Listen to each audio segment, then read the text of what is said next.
El diagrama de Wiggers es una de las herramientas más completas de la fisiología médica porque resume cómo se sincronizan los elementos eléctricos, mecánicos y acústicos del corazón por fracción de segundo.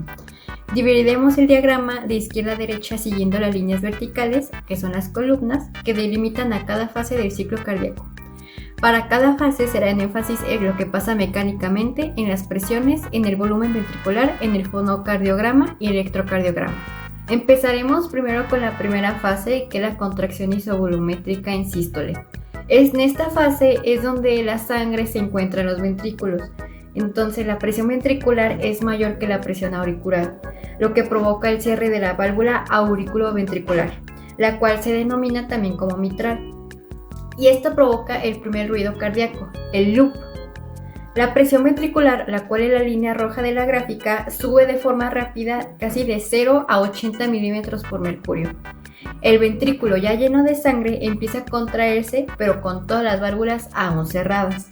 Como la sangre no puede salir, el volumen ventricular se mantiene completamente isovolumétrico, es decir, igual, debido a que su punto máximo, que es aproximadamente 130 mililitros, la sangre aún no se eyecta.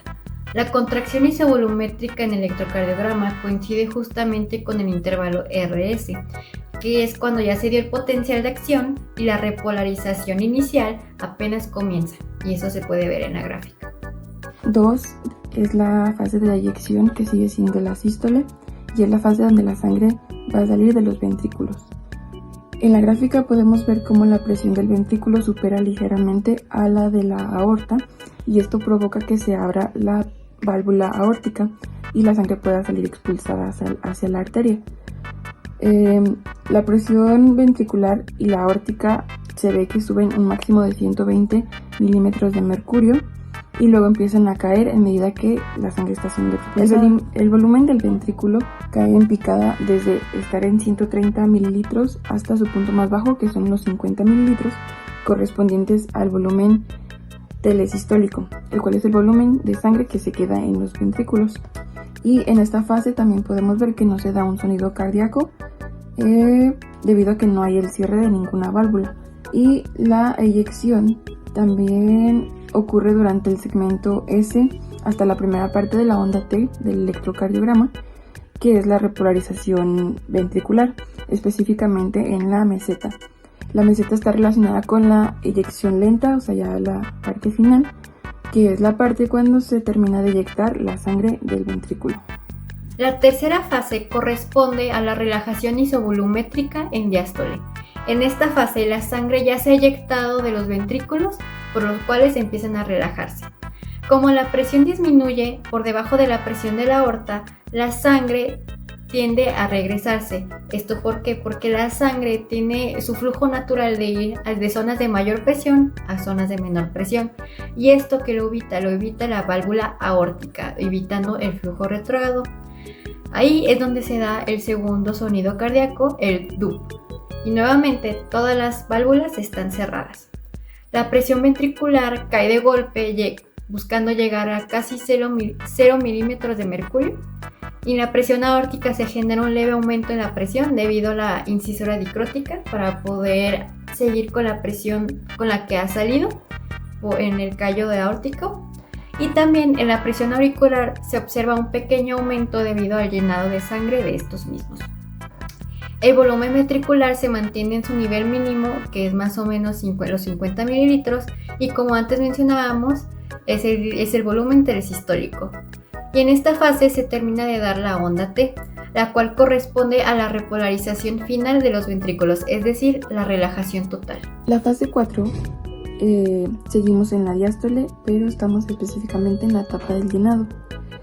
El llenado se puede dividir en dos, llenado rápido y llenado lento. Primero vamos a comenzar con el llenado rápido. Como ya sabemos, al mismo tiempo de que la sangre se eyectó de los ventrículos hacia la aorta, ya se está llevando a cabo el llenado de las aurículas, porque el corazón no puede quedarse sin sangre. Entonces, en la gráfica vemos que la presión de las aurículas es ligeramente mayor que la de los ventrículos. Entonces esa es la señal para que se abra la válvula auriculoventricular y por lo tanto que se empiece a llenar el ventrículo. Toda la sangre que había estado acumulando la aurícula ahora se le pasa a los al ventrículo estando relajado. En esta fase no se da un sonido cardíaco debido a que no se está cerrando ninguna válvula. Sin embargo, se puede hacer presente un tercer ruido conocido como galope S3, el cual está causado por la entrada rápida de la sangre al ventrículo, lo que genera una vibración en las paredes ventriculares. Aunque este sonido puede ser normal en niños y en adultos jóvenes debido a que el corazón tiene mayor elasticidad, en un adulto mayor podría indicar una sobrecarga del volumen o una insuficiencia cardíaca, y es el sonido que aparece en la gráfica como número 3. La presión ventricular se mantiene muy baja durante el lapso donde está recibiendo la sangre de las aurículas. También vemos un cambio significativo en el volumen, que de estar en 50 mililitros llega hasta aproximadamente 100 a 110 mililitros. En el electrocardiograma durante esta etapa se encuentra la línea isoeléctrica, es decir, que no hay actividad eléctrica detectada por el corazón. Es como el punto de equilibrio donde no hay los flujos de corrientes, y esto nos indica que estamos en la relajación ventricular. La quinta fase es la fase de llenado lento de los ventrículos, también conocido como diástasis.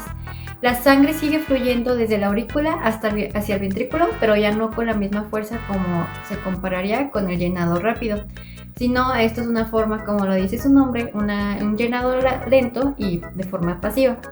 Las presiones continúan igual que el llenado rápido, no hay ningún sonido cardíaco de cierre de las válvulas, pero sí hay un leve aumento del volumen llegando a casi 120 mililitros aproximadamente. Y en el electrocardiograma se puede ver cuando comienza la onda P, la despolarización de las aurículas. Por último, la fase 6 es la sístole auricular, el fin de la diástole, y esta sístole ocurre durante la diástasis, o sea, el llenado lento. Para terminar de llenar el ventrículo, la aurícula se va a contraer para pasarle la última cantidad de sangre restante hacia los ventrículos. Esa contracción provoca un aumento en la presión de las aurículas, que se llama onda A. El volumen ventricular tiene un pequeño aumento para alcanzar la capacidad máxima de los 130 mililitros, que se denomina volumen telediastólico. La fase en el electrocardiograma indica la última parte de la onda P y el intervalo QR, que corresponden a la contracción auricular. A partir de aquí, se ve que inicia nuevamente con la contracción isovolumétrica, y es decir que se repite el ciclo, un nuevo latido.